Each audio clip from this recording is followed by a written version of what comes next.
Dear brothers and sisters, and distinguished guests, I'm honored to stand before you, being from Birmingham, Alabama, local 2115 and president.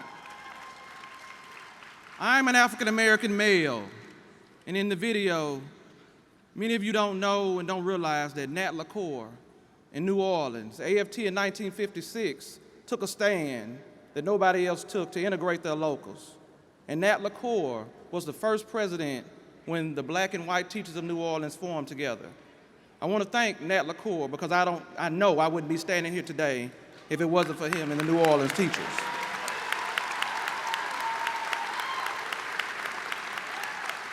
The makeup of our locals is a confirmation today of how AFT and our country has progressed. But we all know we still have work to do. This morning, I'm going to touch on the past, the present, and the future.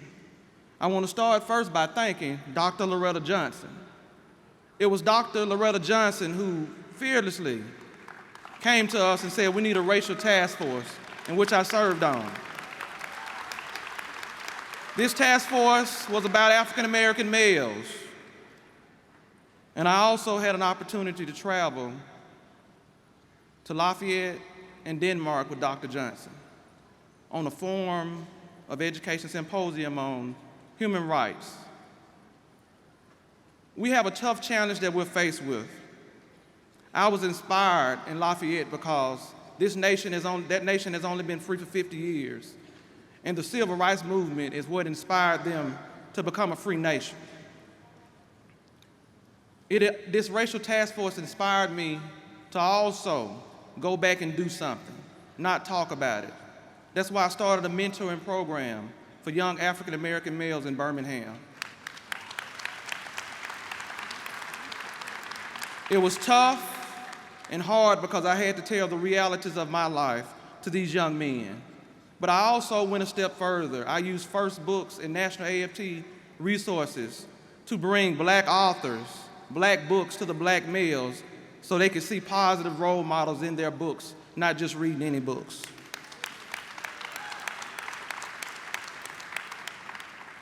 Brothers and sisters and guests, this is a tough speech for me today because Philanders was killed. And as I watched the video, I began to think about how many times I've been pulled over by police officers in my life, and I've lost count. The last time that I was pulled over, my family was in the car, my wife and my kids. And the officer pulled us over and he said, "Do you have any guns or drugs in the car?" Title doesn't matter. We need to stop making excuses in this country when these things happen.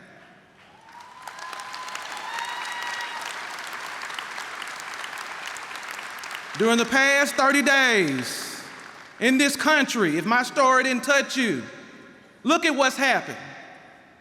In Orlando, they were killed. In Baton Rouge, he was killed. In Minnesota, he was killed. And in Dallas, they were killed. It doesn't matter whether they're police officers or whether they're African-American males. It's the very fabric of our country what we must stand for. We cannot stand for these senseless murders because of fear.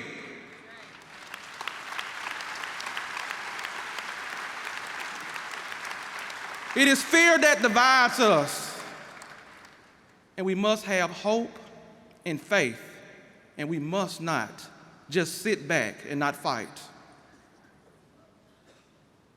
Brothers and sisters and distinguished guests, we cannot fight this battle alone. Our fight for human and civil rights isn't an easy one, and it isn't something that we can do alone. We need brave, bold legislators that are willing to stand with us.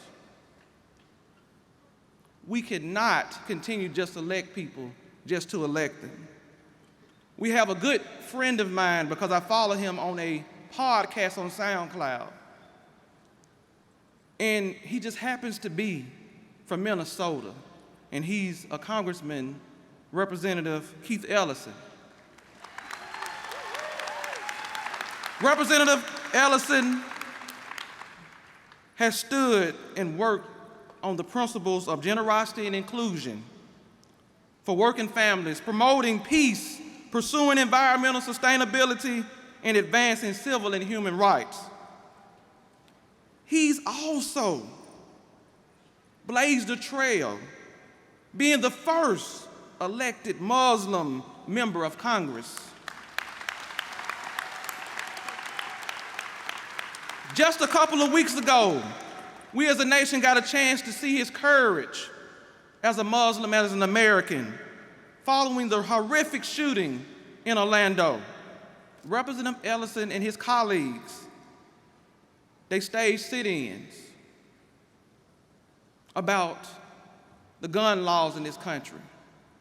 In this room, there is people that believe in gun rights. But I want to leave you a thought before I turn it over to the congressman.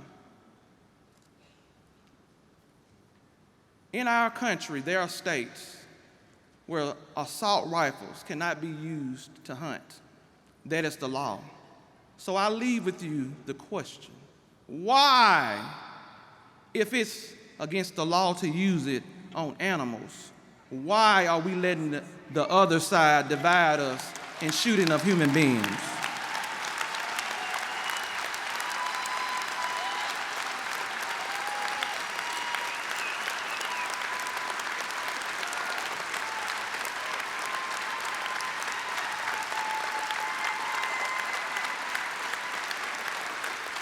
I could go on and on, but I want to turn it over to a good friend of mine. He's an ally, he's a brother. I'm a Christian, he's a Muslim. We have to stand together in this movement to reclaim the promise of America, and he's a true inspiration to me and to AFT.